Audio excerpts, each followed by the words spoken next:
Evet, son yemekli iftarımızı demin yaptık. Siz de şimdi bu videoyu ne için izliyorsunuz? Ya su orucunu araştırdınız. Ya açlık orucunu araştırdınız. Ya da bizi oralar nerelerden takip ediyorsunuz. Yaşadığımız deneyimi görmek istiyorsunuz. Şimdi farklı bir deneyim olacak bizim için. 10 gün boyunca sadece iftarda ve sahurda su tüketeceğiz. Yemek yemeyeceğiz. Şimdi diyeceksiniz ya manyak mısınız? Ne işiniz var böyle şeylerle? Ama bayağıdır araştırıyoruz. Çok. Ve ciddi oranda aslında vücudun kendini iyileştirmesi için, onarması için, sağlık için ara ara böyle açlıkların çok faydalı olduğu araştırılmış. Hatta bir Japon bilim adamı bununla ilgili Nobel kazanmış otofaji ile ilgili. Aslında ilk nasıl bu bizim aklımıza geldi? Durup dururken gelmedi. Nasıl oldu? Sokağa çıkma yasağının son 2 saat kala söylenmesiyle insanların fırınlara, marketlere, büfelere, kuru yemişçilere coşmasıyla bir açlığın sınavıydı insanlarda gördüğümüz. Evet ve sonra meşhur İbn Haldun'un sözü açlık değil alışmış olduğumuz tokluk bizi öldürecek lafı bize çok dokundu. Çok düşündük. Günlerce bunu düşündük. Tabii böyle stokçuluk yapmadık ama makarnamızı aldık. Hani ne olur ne olmaz korku ve bilinmezliğin içinde olduğumuz için herkes gibi biz de tedbirlerimizi almaya çalıştık ama biz yani çok yiyen bir insan da değiliz. Ama çok yemeği seven bir insanız. O korku bizde de oluştu.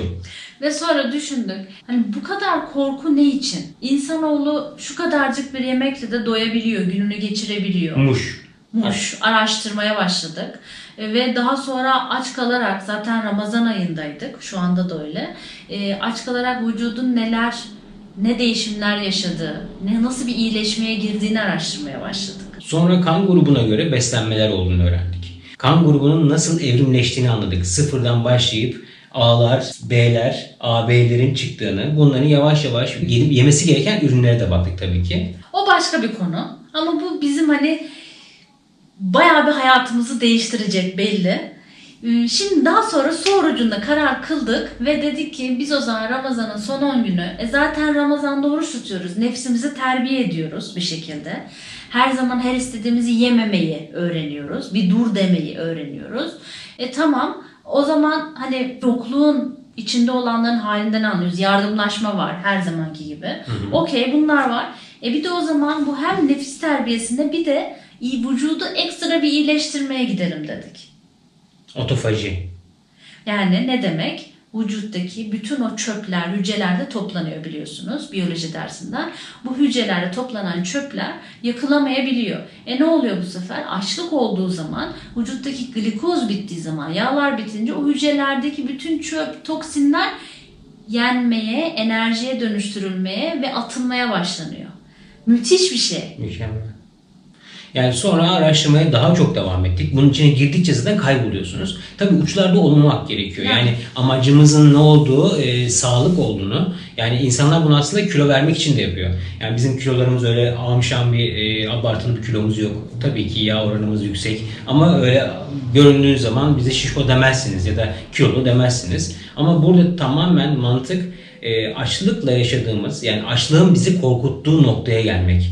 Biz ne kadar açlıktan korkuyoruz. Evet. Yani yalan yok. Şimdi biz gezilere çıkıyoruz. 3 öğün, 4 öğün, bazı gezilerde 5 öğün yemek yediğimiz oluyor. Niye? Orası çağırıyor seni, burası çağırıyor. Oradaki tada bak, bunu yap, onu ye derken yani İdil'de bir ay içerisinde 4 kilo aldığımızı biliyoruz ve farkına varmadan yaptık bunu. Yine gideceğiz. Şehir yine gezeceğiz biliyorsunuz. Hepsini tadacağız. Hepsini tadacağız. Evet ama az. Yani bütün bir tabağı bitirip sonra ikinciye, üçüncüye geçmek bu sadece gözümüzün açlığındanmış, onu anladık. Çünkü son Ramazan itibariyle biz zaten çok az beslenmeye başladık. Hatta son bir haftadan fazladır da günde bir öğün sadece 24 saatte bir besleniyoruz. Bir çorba, bir salata olarak tükettik yemeğimizi, iftarımızı böyle açtık Allah kabul ederse. Sahurda suyumuzu içtik, yattık. Şimdi 6 gündür bunu yapıyoruz. Bugün de son günümüz. Şimdi kilolarımızı isterseniz söyleyelim. Ben kaçtım ya? 78 Dur not aldım. Ben İdil 67.900, Burak da 78.300 çıktı. Yani aslında baktığınız zaman... Benim boyum 1.75. Ben de 1.64'üm. İlk amacımız bizim kilo vermek değil. Çünkü zaten spora başlamıştık. Sonra ne oldu? Birden spor salonları kapandı korona yüzünden. Ve sokağa da çıkamıyoruz. Dikkat etmemiz lazım. Eskisi gibi spor da yapamıyoruz. Tamam ama kilo bir şekilde verilir. Ama bizim buradaki amacımız daha farklı. Ruhu birazcık dinlendirmek, vücudu dinlendirmek, kendi içinde tedavi olmasına izin vermek ve biraz daha sakinlik. Gerçekten girdiğimiz bu yol birazcık zor. Evet. 10 gün boyunca aç kalacaksınız. Yani aslında şimdi belki bu bizi yaptık, yani şu anda yapanlar var. YouTube'dan da araştırdık. Çok güzel anlatan videolar var. Doktorlar var bunu anlatan. Çok güzel anlatmış. Biz yaptıktan sonra bunun challenge'ları başlayabilir diye düşünüyorum. 10 gün aç kaldım. Ama bir dakika, çok önemli bu nokta. Yani eğer kronik hastalığınız varsa, kullandığınız ilaçlarınız varsa lütfen, biz doktor değiliz. Değiliz. Yani siz de yapmayın. Yani o şekilde ben o zaman kilo veririm, böyle yapayım, aç kalayım, yatayım, tavana bakayım, öyle bir şey değil bu arkadaşlar. Yani hayatın içinde yeni olacaksınız ama buradaki bizim amacımız daha farklı. Biz doktor da değiliz. Bunu size özendirmek için de anlatmıyoruz. Lütfen burada hani taşlamalar başlamasın. Kendi deneyimimizi Anlatmaya çalışıyorum. Evet. Yani burada bunu yapmanız için, size teşvik etmek için değil, biz yaptığımızı neden yapıyoruz ve Neler yaşayacağız. Evet, zaten gün gün göreceksiniz halimizi. Son günde ne olacak onu göreceksiniz. Şimdi ne yaptık? Biz size nasıl başladığımızı anlattık. Neden buna girdik? Yani durup dururken karşımıza çıkmadı. Biz araştırmanın içine girdikten sonra bunu gördük. İkincisi, kendimizi buna hazırlamak için uzun bir periyottan geçtik zihinsel olarak.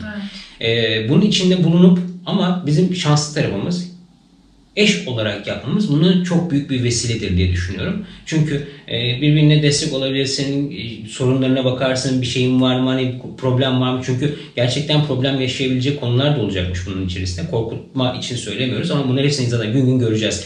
Ve o zaman bu gece son suyumuzu içeceğiz. Yani son suyumuzu değil tabii, suyumuzu içeceğiz değil mi? Bundan sonra hep su içeceğiz zaten. Bundan sonra zaten su içeceğiz. Hiçbir şey değil. Sadece su içeceğiz. Yani ne çay, ne kahve, ne tuz, ne şeker, hiçbir şey. Limonlu suymuş. Yok, bilmem neli asla. suyu. Sadece su. Hayır. Suyun da özel olması lazım. Biz çeşmeden, kaynak suyundan doldurduk. Kayışdağ suyu. Kayışdağ suyundan. Normal hani damacanalardan değil, bu şekilde daha sağlıklı ve vücuda yararlı olacağı söyleniyor. Biz öyle düşünüyoruz. Gerçi insanlar onun ne kadar temiz olduğunu biliyorsunuz ki filan diye. Falan filana girmeyelim. Lütfen. Yani siz yüzeysel. tamam, kendinizindir o bilgiler. Bu da bizim bilgimiz. Hadi başlayalım o zaman. Peki biz bir şey daha söyleyecektik sanki. Laman yapacak mıyız, onu söyleyecek miydik? Ha bu arada bağırsaklarımızı temizlememiz gerekiyor.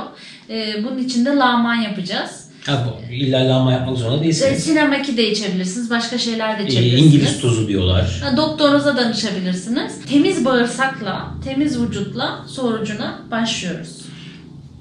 Bu arada aklıma bir şey daha geldi.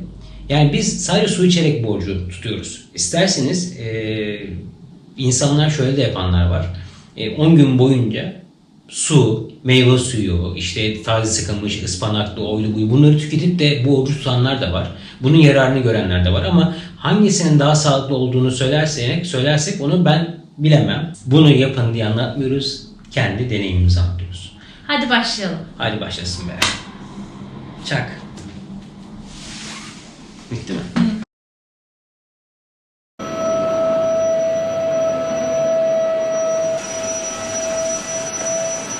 Bugün iyiyiz. Temizlik yapıyoruz. Gerçi bugün bir şey anlamayız. Daha iftar olmadı. Yarın ve öbür gün daha net anlarız değil mi? Keyifler yerinde. Birinci gün keyifleri yerinde. Temizliğe devam. Çünkü çok yorulacağız herhalde temizlik yapamayacağımız için.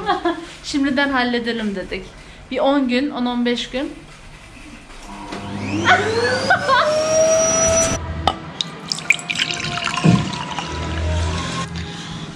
Birinci gün bitti. Bitmedi sayılır aslında. Hep su içeceğimiz için. Peki. Bugünümüz nasıl geçti? Bugün çok sıradan bir oruçlu olduğumuz gün gibi geçti. Zaten diğer günlerde hazırlıklı olduğumuz için Ve iftarı açarken de nasıl açıyorduk biz? Önceden suyumuzu içiyorduk, 10-15 dakika bekleyip sonra çorbaya geçiyorduk, salataya. Şimdi de herhalde beyin onu bekliyor. Rahatız yani. Belki de. Rahat.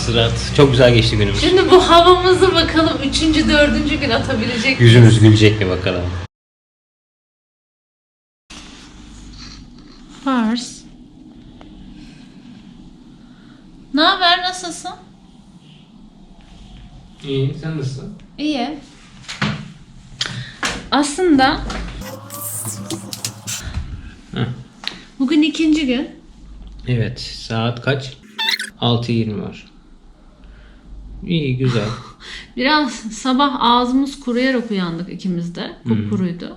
O kadar su içtik ama. Yok, bu normal içtiğimiz sulardan daha az içtik. Yemek yemeyince su da içmiyor insan galiba. Öyle bir şey oldu ama bugün suya dikkat Yine edelim. 1,5 litre içtik. Biz normalde 2-2,5 içiyorduk. Birazcık suyu arttırmamız gerekiyor herhalde. Biraz susadık bugün. Ama iyi. Fazla action yapmadık değil mi? Yok. İyiyiz yani. İyiyiz. Kitap okuyoruz bol bol bugün. Sabah kalktığımda ben biraz böyle dünya, cisimler birbirine değiyor gibiydi. Bende bir şey yok. Oldu. Anlamsız konuşmalar yapıyoruz şu anda. Açlık öyle bir güzel bir şey ki. Sabah gece öyle bir rüyalar görmüşüm. İnanamazsınız. Öyle tatlı, böyle bir güzel bir rüyalardı ki. Hiç bitmeyen yemek yiyordum. İlk önce durmadan böyle yemek yiyorum. Oruçluyum lan ben, ne yapıyorum? Ağzımı temizlemeye çalışıyorum ama 4-5 kere oluyor. Ondan sonra bir tane yemek yiyorum.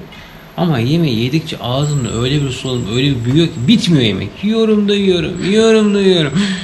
Yani böyle bir güzel bir rüya olmaz. Hayatımda hiç böyle bir şey yaşamamıştım yani. Evet, bugün 3. gün. Beyin formları yavaş işliyor. Onun farkındayız bugün. Evet, arada böyle bir duruyoruz yani. Söyleyemedim. Mallık geliyor. Ne yaptık bugün? Bugün boş durmadık. Arka balkonu toparladık. 4 yıldan beri toparlamamıştık. Ondan sonra yaparken bir baktık ki 4 yıl önce takacağımız süpürgeliği parçasını bulduk ve onu monte ettik. ondan sonra yerimizde daha da durmadık. Arka balkondan çıkan bazı malzemeleri topladık ve Atölyeye götürdük. Atölyede de işimiz vardı zaten. Onlara ilgilendik. Masalar var. Masaları yapmamız lazım. çok Ondan güzel sonra- masalar oluyor. Sonra dur düşüneyim. Sonra buraya geldik işte. Evet, Kız yolculuklar. Kulesi'nin oradayız. Suyumuzu burada içeceğiz. Hadi o zaman Öyle. bize iftarlar mı? Ha bugün susadık ama. Susadık. Burak'ın kolları ağrıdı. Benim de bacaklarım benim değilmiş gibi Evet. hissediyorum. Bir de şöyle bir şey de var. Ben yine rüya gördüm. Ya evet ya. Bu sefer poğaça yiyordum. Ama öyle bir poğaçaydı ki yani içindeki çeşni inanılmazdı böyle. Ya adama diyorum ki bunları siz mi yapıyorsunuz? Evet diyor şarkı. Ama o dükkanında mı aldınız falan filan deyip oradan birkaç kurabiye daha yiyorum ama arsız gibi böyle. Allah sonumuzu hayır etsin. Ben de hiç görmüyorum yemek. Demek ki ben daha çok acıkıyorum. Evet, bugün de suyumuzu burada içip evimize gideceğiz. Çok susamışız be. Ha? Evet. Bugünümüz nasıl geçti? Şimdi birazdan zaten iftar olacak. 20 dakika 25 dakika var. Aha. Bugün çok susayarak uyandım ben. Zaten şimdi bakın görüntüleri izleyin. Benim başım inanılmaz ağrıyor. Tansiyonum düştü. Ben uzanıyorum ama Burak'ın maşallahı var. Yani 4 yıldan sonra böyle temizliyoruz ha. Hiç acıkmadım. Şu yerdeki suyu yalamak istiyorum. Çok susadım ya. Sonra?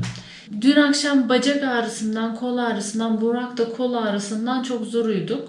Böyle bir sızım sızlıyor. Böyle enteresan bir ağrı. Çekiyorlar mı, sıkıştırıyorlar mı? Anlamsız bir ağrı yani böyle. Enteresandı ya. Zor uyuduk. Evet. Ama bir şekilde sabah oluyor. Ama bugün 4. günmüş dedik. Bugün ne yapalım dedik. Sokağa çıkma yasağı var. 4 gün. 19 Mayıs nedeniyle. Şimdi aslında gözlemlerimizi biz size yapalım. Bu su orucundan beri vücudumuzda asla bir nemsizlik yok. Asla acıkmıyoruz. Hatta Instagram'da falan böyle yemek videoları var ya, hiç canımız çekmiyor. benim ayak topuklarımdaki, ellerimdeki, yüzümdeki kuruluğun hepsi bitti. Ama sivilceler çıktı. Evet. Evet. Bu vardı zaten ama geçmiyor biraz. Şurada biraz çıktı sivilce. Sende de. Bir iki tane çıktı. Bu normalmiş. Vücuttaki toksinleri atıyormuşuz. Aynı zamanda bugün 4. gün damarlardaki kolesterol, onların hepsi atık olarak gidiyormuş. Ödemde bir azalma var. Zaten kilomuzu gün gün tartıyoruz. Sonuçları en son söyleyelim. Evet, Kilo sonuçlarını. Ama iyi gidiyor. Ama Instagram'dan arkadaşlar bize işte her gün bir tane fotoğraf paylaşıyoruz. Günü söylüyoruz filan. Herkes aziminize hayranız diyor. Çok şükür. Herkes güzel güzel tebriklerde bulunuyor. Yani ben yapamazdım diyor. İlla herkes yapar. Bakın 4. gün hiçbir şey yemedik. Yaşıyoruz Sakinlik var yani. ama değil mi? Biraz rahatlamışız galiba. Ya mallık dışında bir sakinlik var ama yani, değil mi? Ara ara ne oluyor? Baş ağrısı vuruyor. Ara ara bir halsizlik oluyor. Tansiyon düşmesi oluyor. Bunlar da normalmiş. Günde bir kere duş alıyoruz her gün. Ha, evet, iyi geliyor. O duştan sonra bir sanki gün yeniden başlamış gibi bir rahatlık çöküyor. Ama soğuk suyla alıyoruz. Evet, iyi geliyor ya. Rahatlatıyor yani. Bir mesela bugün öyle bir ben çöküş yaşadım ya, gördünüz demin. Ondan sonra bir duş aldım. Sonra kendime geldim mesela. İşin sırrı motivasyonu yüksek tutmakta. Yani biliyorsun zaten aç olduğunu, halsiz olduğunu, vücudunda enerji olmadığını zaten biliyorsun. Ama bunları sanki yokmuş sayıp da aha öleceğim galiba gibi şeyleri düşünmeden biz şu an hayatımızı sürdürüyoruz. Tükrüğümüz ağırlaştı. Evet, bir yapış yapışıklığı var böyle ağızda. Böyle boğazda bir gariplik var. Ağzımıza değişik bir tat geldi bugün mesela. Tamam, görüşürüz. Evet.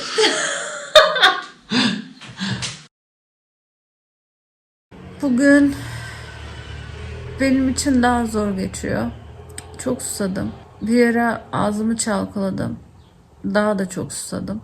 Pars sürekli oyun oynamak istiyor. Halim mecalim yok. Öyle. Birazdan buzdolabını temizleyeceğiz. Yine bir şey yapmak lazım. Öyle diyor Burak. Çalışkan Burak. Hı. Ne yapıyorsun? Video ediyorum. Oo, kamera. Merhaba. Nasılsınız? Bugün biraz daha yavaş. Boş durmuyor ama buzdolabını temizleyelim. İftara kadar var. Çok kalmadı. İyi, tamam. Boş. Bir daha zaten çok dolmaz herhalde. Ben buzdolabının içini sildim ve çömdüm. Sen nasılsın? Yavaş çalışmak gerekiyor. Tansiyon düşüşü olmadı mı? Biraz. Gidip geliyor tansiyon. Suyumuzu içtik. Ben boğazlarım biraz kendine geldi. Ama suyun tadından da şu an artık hiçbir şey almıyorum. Ne yaşadın bugün, nasılsın? Bugün çok zordu benim için. Hı. Tansiyonum düştü hep. Hala kendime gelemedim. Ondan sonra midem ağrıdı. İçi boş ama. Öyle. Ben dün gece çok ağrılı bir gecem geçirdim. Su içip insan midesi nasıl yanabilir diye düşünüyorum. İnanılmaz bir şekilde midem yandı. Sabah 6 falan da böyle uyuyakaldım artık yani. Kusma gibi o denli yani yandı. Bugün suyu böyle o kadar yavaş içtim ki yani böyle içtim. Gün içerisinde iyiydi ama çok böyle artık yavaşladık. Evet, o 5. günde bir şeyi fark ediyorsun böyle, evet. Vücut birazcık daha yavaş olmanı söylüyor. Sen öyle istediğini yapamazsın diyor. Sakin ol diyor. Yani Bütün enerjiyi, şu an sol kolum gücüm yetmedi. Sağ kolumu aldım düşünüyorum. bütün enerjiyi vücut iyileştirmek için harcıyormuş. Evet, o yüzden sana dur diyormuş. Biz de şu an duruyoruz. 5. gün bitti. Anlatacağım şey var mı? Bitti. Bitti. Bugün 6. gün. Düne göre daha iyiyiz. Bir de Niye? sevdiğimiz insanlarla telefonla konuştuk. O da enerji verdi. Motivasyon ya. Bu olayın galiba her şeyi motivasyon. Bir de daha az hani düne göre susuyorum. Sen? Evet, şimdi bir balkon temizlemeyi düşünüyorum. Hayır yine yalayasım gelecek geri. Yapma. Ön balkon temizlesim var çünkü Ya bayağı bugün de kirlendi. yapmayı ver ya. Bir dur oğlum yerinde. Şimdi ben bir şey yapmak isterken birisinin durdurması kadar da saçma bir şey yok bence. Yani. Birisi çalışıyor yani. Evin bir şeyler yapılması lazım. Sen yapmıyorsun, ben yapıyorum. Hep böyle. Neyse. Yine tansiyon düşüyor. Hı. Şimdi İş deyince tansiyon düşüyor. Vallahi de billahi de. Bir şey söylüyorum mesela şu anda. Şöyle hay tansiyonum da böyle. ya hayır bura gerçekten düşüyor. Tam ya biz yalan demiyoruz. Düşüyor işte tansiyon onu duyduğu an düşmeye başlıyor yani. Biz bizeyiz. İğrenme yok. Terimiz normalde kokmaz. Mübarek çünkü. Elim yoruldu. Ama normale göre daha keskin koktu. Çünkü birkaç gündür yani karantina zaten deodorant kullanmıyoruz. Bakalım ne olacak diye. Değil mi? Hı hı. Ne hı hı? Niye onaylatmamı bekliyorsun? İşte bunlar hep sorucu kafaları. Hadi uzuyor video çabuk ol. Yani işte öyle yani. Lağman yaptık dün. Onu da söyleyelim. Bağırsaklarda birikmiş olan yani kalmış olanları atmamız gerekiyormuş. Gerçekten de dün ben istedim böyle yani. Galiba bir midemden bir şeylerin çıkması lazım diye hissettim. Sen hissettin mi onu? Evet böyle şişkinlik vardı. Bir değişik bir yük Evet. vardı. Yine midem çok yandı. Sabah 4'e doğru yatabildim. Ya suyla midem niye yanıyor bunu araştıracağım. Nedendir bu? Ama 6. gündeyiz. Alalım oradan bir alkışlar alalım. O alkış değil. Stadyum alkışı istiyorum. Narsistliğe bak. Kaldı 4 gün. Bugün sokağa çıkma yasağının 3. günü. Yarın 19 Mayıs. Hadi bir İdil oturarak hiçbir iş Evet 6. gün kısmetse biter. biter mi? Biter herhalde. Biter. İftarımızı açtık suyla.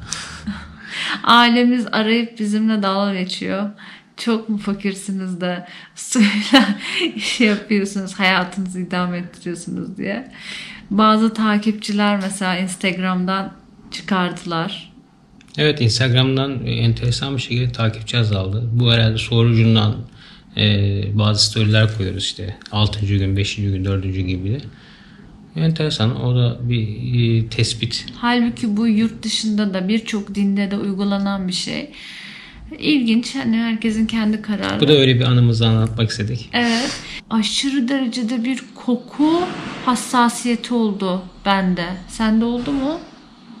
Çok değil ama bir senin kadar değilse her şeyin kokusunu Diye gezerim de. Ama çok böyle bir koku hassasiyeti. Kolum ağrıdı dur. Ben tutayım mı? Dur kolum birazcık dinlendi. Tamam devam et. Biraz çabuk konuşalım ama. Tamam. Tamam hemen bitiriyorum. Suyu bile normalde mesela yarım litre suyu biz böyle bir dakika içinde içerdik. Kana kana. Kana lak lak lak lak. Şimdi Gerçi iyi bir şey değil de. yani şu kadar suyu var ya 2-3 dakikada önce içiyoruz. Yani mide almıyor. Evet. Küçücük oldu herhalde. Ve düşünüyorum 10 gün bittikten sonra sonraki 10 gün nasıl besleneceğiz? Midemiz nasıl kaldıracak? Güzel geçiyor ya. Sakinlik var. Bugün daha bir sakiniz. Bazen böyle gerilmeler oluyor aramızda Evet ama duygusal iniş çıkış çıkışlar oluyor. En ufak şey falan İdil alınganlık yapabiliyor. Ben onun alınganlığına bir şaşırıyorum. Ben ona alınganlık yapıyorum falan ama yani kavga tarzı değil. Böyle bir ne oldu ya falan diyoruz birbirimize. Bir duygusal bir durum var diyoruz. Bazen bir gözlerim doluyor. Bugün 19 Mayıs Gençlik ve Spor Bayramı için bakanlığa ne bakanlığıydı ya? Gençlik ve Spor Bakanlığı. Gençlik ve Spor Bakanlığı'na bir video istediler bizden. Ona video çektik. Türk'üz Cumhuriyetimiz tut siperi. Ülke durmak yaraşmaz. Türk önde, Türk ileri. Marşımızı okuduk onlara. Ben ağladım. Zaten bu sesle nasıl okuduysak onların da işine yarar inşallah. İnşallah. Öyle bugün de bitiyor. Görüşmek üzere diyoruz. Görüşürüz yarın. Bugün 7. gün akşamı. Şu anda sularımızı içtik yeni. Ezan okundu. Ağrılarımız bir nebze azaldı. Ama ben gece uyuyamadım. Sabah 7 idi. Uyumaya çalıştım. Artık böyle bayıldığımda 3-4 saat uyudum. Ama güzel bir gündü. Bol sohbetli, kitap okumalı bir gün geçirdik. Kadir Gecesi bugün. Hem de 19 Mayıs. Üstü denk geldi. Çifte bayram. Güzel oldu. Aile büyüklerini aradık. Konuştuk, sohbet ettik. Büyüklerimizi aradık. Yarın görüşürüz. Görüşür müyüz? Kısmetse. Kısmetse. Bugün 8. gün. Her günden daha zor geçti. Ama Çok. yine atom karınca Burak yerinde durmadı. Sabah dur pardon. Tarım ve Orman Bakanlığı bir lansmanına davetliydik. İnternet üzerinden. Ona katıldık. Neydi hayatım? Gıdanı koru, sofrana sahip çık. Kıymetli misafirler, değerli basın mensupları. Sizleri sevgi, saygı ve muhabbetle selamlıyorum.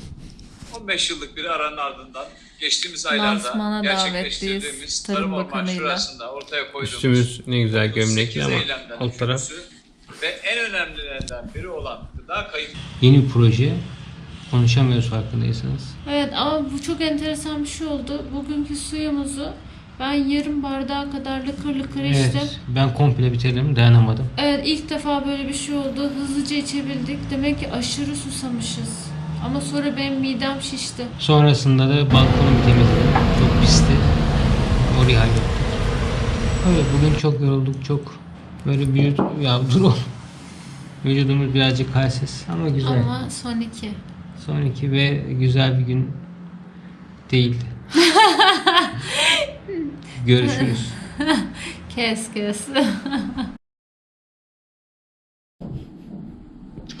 Bugün 9. gün. Yuppie! Yarın son gün.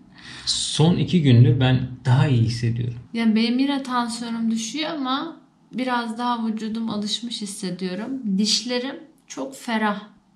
Yani sanki hep yeni fırçalamışım gibi hissettiriyor.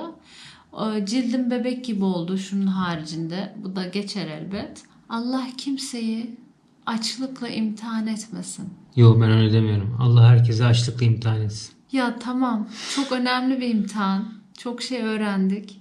Ama ne oluyor biliyor musunuz? İtiraf edeceğim. Bazen mesela geçmişten böyle yemeğin de içinde olduğu anılar geliyor aklıma. Mesela balayında Sri Lanka'da böyle o kadar sıcakta bir otele gelmiştik. Otelde bizi soğuk içeceklerle, soğuk havlularla karşılamışlardı. Onu hatırlayıp ağlayasım geliyor.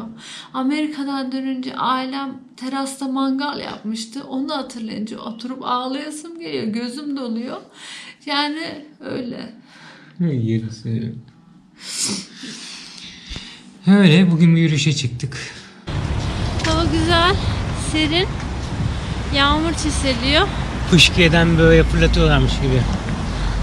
Biz dedik ki hadi gel yürüyüşe çıkalım, enerji verir. İdil birazcık yürüdükten sonra hadi dönelim dedi. İyi, suyumuzu içiyoruz. Keyfimiz yerinde. Suyu çok içtiğimiz zaman öbür suyun daha güzel geçiyor. Yarın zaten son gün bakalım. Bir de bitirebilsek suyu. İyi o zaman. Hadi görüşürüz. Görüşürüz. Bugün son gün. 10. gün. Yani şaka maka biz 10 gündür hiçbir şey yemedik. Sadece su içtik. Bugün ne yaptık? Ben kötüydüm bayağı. Evet bir halsizlik, böyle mide bulantısı falan oldu dilde. Burak sağ olsun. Bugün pazara gidecektik. Dedim ki sen kal. İyi ki de kalmış.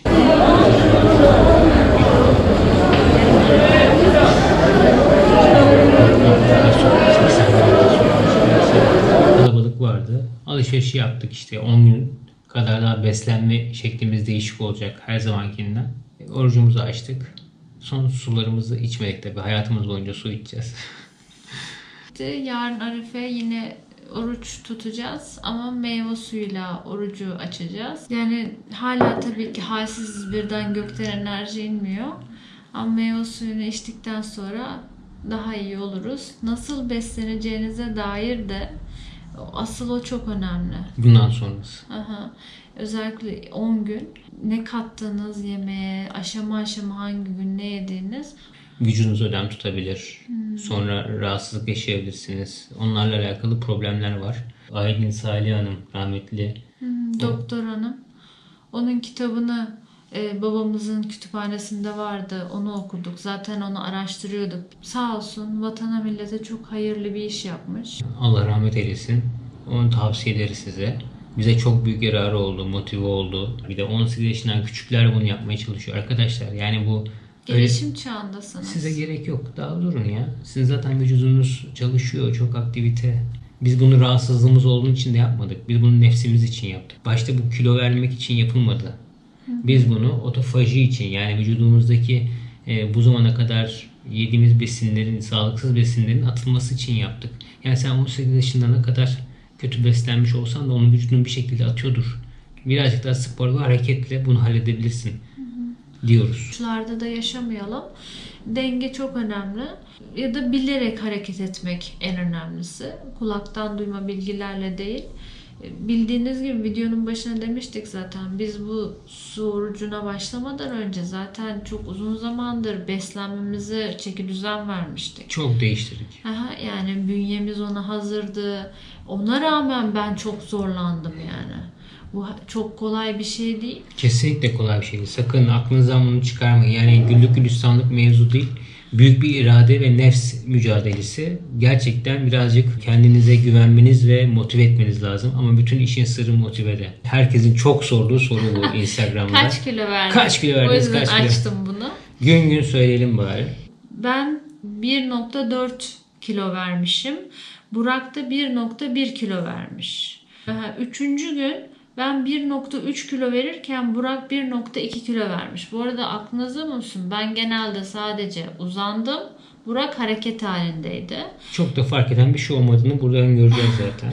Dördüncü gün ben 1.1 kilo verirken Burak 1.1 vermiş. Eşit. Daha çok yattı halde. Beşinci gün ben 400 gram vermişim. Burak 200 gram vermiş. Allah Allah işte. Birden tabii belli bir günden sonra verdiğiniz kilo azalıyor. 6. gün ben 300 gram vermişim. Burak 500 gram vermiş. 7. gün ben 400 gram verirken Burak 900 gram vermiş. Tebrik ediyoruz. 8. gün ben 200 verirken Burak yine 900 gram vermiş. 9. gün ben 100 gram verirken Burak 400 gram almış. Şöyle o gün galiba o akşam ben inanılmaz susadım. Çok fazla susamıştım çünkü çok fazla iş yapmıştım. 2 litreye yakın su içtim. Tuvalete hiç gitmemiştim. Ve o herhalde o sudur diye düşünüyoruz vücudundaki. Yani çaktırmadan bir şey yememişsindir. Bu zamanda bir çok yiyeceğim. Bomboştu ya dolap. Kuru bakliyat mıyım? 10. günde bugün tartıldığımızda ben 700 gram vermişim. Burak da 700 gram vermiş. Şimdi toplamda ben 5 kilo 900 gram vermişim bu 10 gün boyunca. Burak da 6 kilo 200 gram vermiş. Yani kilo veriliyor ama bu kilo vermek konu değil. Yani. Hiç 6 kilo yani 10 günde 6 kilo verdin. Öyle bir şey yok. Zaten şu anda bir kilo yemek yesen 4 kiloya düşecek. Konu şu aslında. Yeme düzeninizi ve iştah mevzunuzu değişmesi. Asıl konu bu. Bundan sonraki hedefimiz bizim. Evet bak 10 gün aç kalabiliyor musun yemek yemeden? O zaman sen daha az bir besinle de hayatta kalabilirsin. Yine zevk alabilirsin. Çünkü yemek hepimiz için çok güzel bir şey. O tat duygusu. Bence su. Ama mesela bir tabak geldi diyelim. Ne yapıyoruz? 5-6 tane biber dolması yiyecekken bir tane biber dolmasıyla dolması mı? biber dolmasıyla da yani aslında doyabiliyorsunuz yanında salatayla. Yanına dürüm. Yani uçlarda da olmamak lazım. Bundan sonra biz böyle işte ay bunu yemem, ay şunu yemem gibi düşünmeyin. Biz yine her şeyi yiyeceğiz ama. Aklıma ne geldi bak. Ne geldi? Urfa'da ciğer söylüyoruz da masada böyle soğanlar şeyler var kendin yapıyorsun ya Ha. aklıma geldi. Benim hedeflerimden biri katı besine geçtikten sonra evde kendim sushi yapmak. Hadi bakalım. Ama şeyle, pazı yaprağıyla. Pazıda sushi. İlla hayaller kuruyorsunuz tabii. Öyle aklınıza yemek gelmemesi olmaz ama acıkmıyorsunuz. Yani bunu yapın diye anlatmıyoruz arkadaşlar. Biz yaptığımız olayın deneyimini anlatmaya çalışıyoruz. Eğer ki zaten bir şekilde yapmaya karar vermişsinizdir, bunu izliyorsunuz ya da merakınızın izliyorsunuzdur. Öyle kolay bir şey değil. Bir rahatsızlığınız veya bir probleminiz varsa İlaç muhakkak ve kullanıyorsanız. muhakkak böyle bir şey yapmayı düşünmeyin.